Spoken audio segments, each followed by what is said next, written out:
السلام عليكم. ايوه، زي ما انت قريت العنوان بالظبط. ليه السوق مش شايفني؟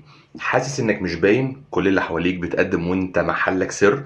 على فكرة، ممكن يكون السبب بسيط جدا. السبب في انك بقى فيه شبهك كتير. السوق ما بيختارش، خلي بالك، اللي بيتكرر. السوق بيختار اللي بيكون مختلف. رسالة الحل النهاردة بعد الانترو. أنا بعمل اللي بعمله ده علشان أسيب أثر. يمكن كلمة تغير حياة، يمكن لحظة تبني إنسان. والنية دايما رضا ربنا وبس. الواقع القاسي بيقول إيه؟ بيقول إنك ممكن تكون بتتعب، بتتعلم، بتحاول، لكن مفيش حاجة بتتحرك. طب ليه يا محمود؟ لأن الناس مش شايفة فرق حقيقي بينك وبين أي حد تاني أصلا. وأسوأ حاجة ممكن توصل لها إنك تبقى عادي. علميا ده ليه بيحصل؟ ان اسوأ حاجة انك تكون عادي. عشان خاطر المخ البشري بيشتغل بحاجة اسمها نورال ادابتيشن. يعني ايه الكلام دوت؟ يعني لما بيشوف نفس النمط بيتجاهله تلقائي. علشان كده لما بتبدأ ان انت تقلد ناس قبلك او بتعمل زي اللي موجود، الدماغ بيعدي عليك كأنك هو بالظبط. خد المثال دوت عشان الرؤية تبقى واضحة اكتر. فاكر اول مرة دخلت مول كان كبير شوية؟ كان كله بالنسبة لك مبهر. الالوان مبهرة، الاضواء مبهرة، الاعلانات، كل الكلام دوت. بس بعد اول 10 دقايق ايه اللي بيتم؟ الدماغ بيبدأ يفلتر كل ده وبيركز بس على الحاجة المختلفة. وده بالظبط اللي بيحصل في الحياة.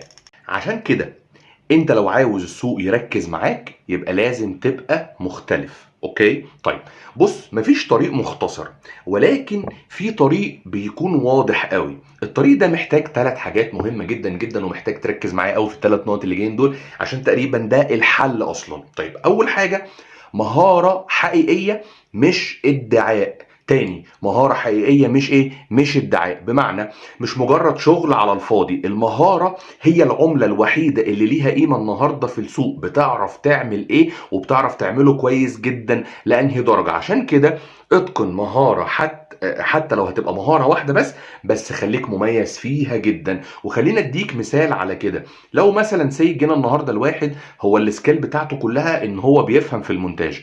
ايه اللي بيفرقه عن 1000 واحد تاني غيره بيخلي العميل يختاره هو دونا عن ال1000 كلهم؟ ان الشخص ده ممكن يبقى من كتر اتقانه لفكره المونتاج او الشغل بتاعه او المهاره اللي بيتقنها، ان الشخص ده بيحط احساسه، بيتقي ربنا في شغله وبيعمله صح جدا جدا جدا، وطول الوقت بيطور من نفسه وبيشوف ايه الجديد وبيضيفه في شغله. بيحكي قصه في خلال الفيديو اللي بيمنتجه. بيعمل حاجات تخلي العميل يختاره هو من وسط ال1000 كلهم. اتنين، وركز معايا فيها جدا، ها. شوف السوق عايز ايه، مش انت بتحب ايه. ليه؟ لان في ناس بتغلط غلطة كبيرة جدا، ان هي بتحب تتعلم الحاجة اللي هي اوريدي بتحبها. لكن ممكن يكون في وقت من الاوقات الحاجة اللي انت بتحبها اوريدي السوق مش ممكن يكون مش محتاجها بالشكل اللي انت متخيله في دماغك. عشان كده ادرس السوق واسأل نفسك 3 اسئلة مهمة جدا. فين الفراغ؟ اوكي. فين الطلب؟ ازاي اقدم اللي ناقص والسوق محتاجه؟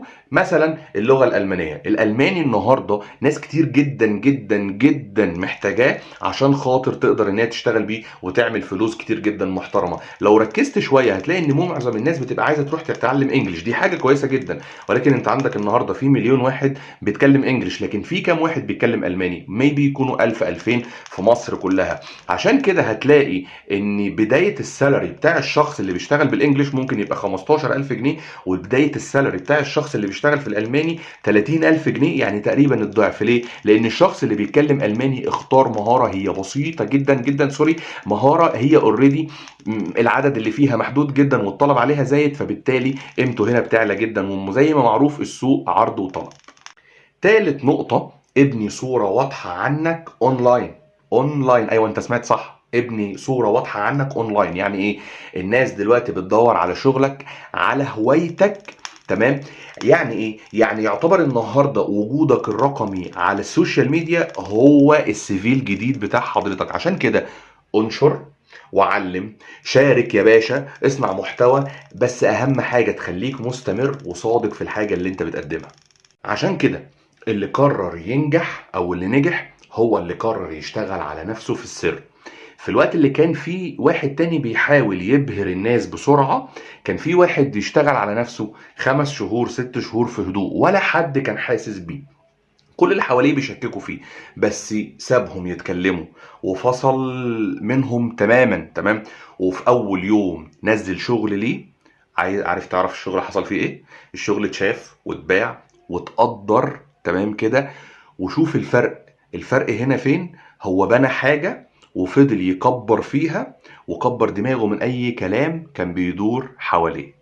الخلاصة يا سيدي، السوق بيشوفك لما تتقدم او تقدم قيمة حقيقية. الناس بتقدر اللي بيختلف مش اللي بيقلد. فبدل ما تسأل ليه محدش شايفني، اسأل ايه اللي ممكن اعمله عشان استحق ان اتشاف. وصلت لحد هنا اكتب لي في الكومنتات ايه المهارة اللي نفسك تبقى معروف بيها وسط الناس اللي حواليك. ولو حاسس الفيديو ده وجعك، يعني كده الفيديو ده كان بيكلمك انت فعلا، اعمل لايك واشترك في القناة وانشر الفيديو دوت عشان غيرك ممكن يكون محتاج يسمع نفس الكلام دوت. وما تنساش شعارنا، خلي الرسالة توصل لك، خليها توصل للعالم. اشوفك الفيديو اللي جاي.